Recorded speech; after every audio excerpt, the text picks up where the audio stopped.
متشکرو سلامونه او احترامات د ناڅاپي مشاعرې په یوه بله لړۍ کې په ډیزرټ سفاري کې ولاړ یم. دلته یوه سره شګه ده، خو ماته په دې شګو کې د کویلې په کان کې په برج الخلیفه کې خپل د وطن شعر، ټپه، سندره، انډیجنس کلچر بیخي زما په وینه کې اغېږلی شوی دی. نن به ناڅاپي ته دا ویاړ هم ترلاسه شي چې موږ به د عربو په سرو شګو کې هم خپل د وطن شعر وویو. او ځکه خو یو ټپه ده چې د وطن باده را رسېږه، د هندوستان ګرمۍ په اور سېزلی یم. ما سره ډېر محترم ډاکټر ثناء الله صاحب دی، پیر امتیاز صاحب دی، زمونږ راحت رور دی، ګوهر رور دی، او بیا زما د دغه اوږد سفر یو نری ملګری کامران دی را سره. دیو به هم شعرونه وایي او ما ته د ساحل صاحب دغه شعر هم را یادېږي چې کینې نورو وطنونو له زلمي لویوي، میندې لیونۍ دي نادانې دي. دا هغه شګه شګه چاپېرچل دی چې دا موږ د ځوانۍ په قیمت باندې ګلزار کړی دی. دا خلک خپل د وطن د شګو نه هم یوه لویه ریونیو جنریټ کوي. او زما کالام، زما کمراټ، زما شانګلا، زما تورغر، زما ملکن، زما بونیر، های های د قادرنګر ښکلاګانو، خدای به په دې غرونو د ګلونو باران راولي، خدای به راکې بیا د خپلې مینې دوران راولي. او د مازدیګر زیړي انوره ته لا ولاړې په ما پرېوتل ګردونه. راځمه به ډېر محترم زمونږ پیر صاحب له. پیر صاحب ورځه ورځه د دغه پیر موریدي ته هم وکړه، خو دومره ده ګورې د ده موریدان مخکې نه ځي. ډېر محترم پیر صاحب، د زړه تارونه یې راله چېړلي دي، د زړه تارونه یې راله چېړلي دي. راغلی یم پردیس ته چې پرهرونه راله کېدي د مرهم ښکلي بولونه. واه واه واه واه، د پردیس خبره یې وکړه. د پردیس خبره که هر څومره ماته ګوډی زموږ په زړه باندې لګي، ځکه خو موږ ویو چې وطن د مور او پلاره خوږ دی. جانانه درې واړه پرېږدم تاله درځمه، راحت جان زمونږ یار دی، خو داسې یار دی چې دا خبره به درته بیا کومه چې دا څنګه یار دی. راحت جانه څه به وې جانانه؟ زه به سره یو شعر شریک کړم. ارشاد. په واورینو سپینو څوکو د وریځو تور څادره، په واورینو سپینو څوکو د وریځو تور څادره، په سپین مخ د یار د زلفو تور لړونه دې رایاد کړه. واه واه واه واه واه واه واه واه، ډېره لا ته دې د غاړې د امیل لړونه مه کموه، یو کال به نوره مزدوري د دې دپاره وکړم. ته هم ساحل صاحب وایې او ستا سپورې زلفې زما وچې شونډې د دې وطن د غریبۍ نښې دي. د واورو نه رایاد شو ګوهرجانه تاله به راځمه، وایي ما نه د کابل ګلونه مه غواړئ، وینې وینې خاورې به راټولې کړم او خدای به مې سپرلی په وطن راولي، سپینې سپینې واورې به راټولې کړم. ډېر محترم ګوهرجان به راته څه ووایي؟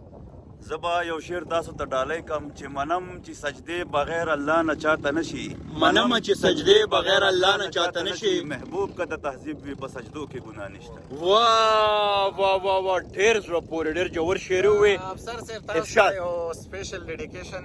زه خو غوږ یم. د خپل اختیار د اسمان سیل صابره، د خپل اختیار د اسمان سیل صابره، خپلې بڼې خپلې وزرې غواړي. واه واه واه واه واه، ډېر کمال. یاره ماته د راحت دا رنګونه نه معلوم. او کامرانه بس معاف شو راحت ښه. صابر صاحب دا هم وایي چې څوک یې اشرو له بوزي، څوک ترې لښکر جوړوي، هر زورور د پښتنو دپاره شر جوړوي. او وخت چې په ما د څه احسان کوي نو داسې کوي، ما نه څرمن وباسي، ما له دې څادر جوړوي. خدای دې وکړي چې د وخت احسانات په موږ باندې ښه شي، وطن آباد شي.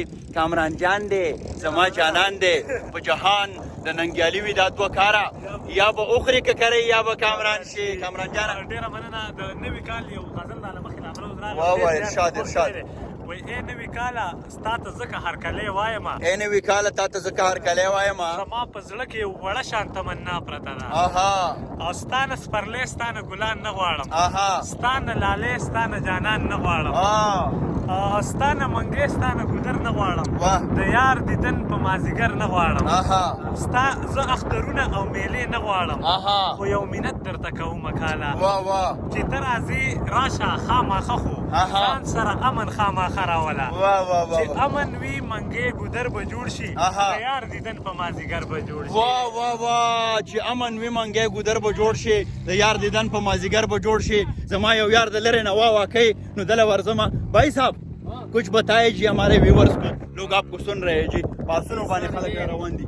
जी ये खान बाबा बहुत नाइस आदमी है। अच्छा, पसंद आया आपको? हाँ, इधर फुल एंजॉय किया इसने। और आप लोग फुल एंजॉय करते हाँ, हैं? very nice। आप कहाँ से हैं आप? हम पाकिस्तान से। और आप यहाँ पे खुश हैं? हाँ, मजदूरी दिहाड़ी सब कुछ ठीक चल रहा है? अल्हम्दुलिल्लाह बहुत वेरी नाइस। अच्छा, वेरी गुड जी। दिल Okay. गोरा, थैंक यू हर څوک دلته خوشاله ملګرو. د دې خبره مقصد مې داو چې څنګه د ژوند آبادی څنګه خلک لګیا دي د ولسونو د پاره د ذهنونو د پاره د انسانیت د پاره کار کوي. زمونږ بدمرغي زه بیا دا خبره کومه په دې خبره باندې مې جبۍ شوه، په دې خبره باندې مې اصلي خبره په چغو مې مړی ځان ته وچه کړه چې زمونږ وطن آبادي هیڅ ګرانه نه ده. نیچرل ریسورسز دي، ښکلاګانې دي، موسمونه دي، خو که نشته دی د لیډرشپ کمی ده، د ویژنري خلکو کمی ده، د رویو کمی ده، د اکسپټیبلیټي کمی ده، د ټالرنس کمی ده، د ډایورسټي کمی ده.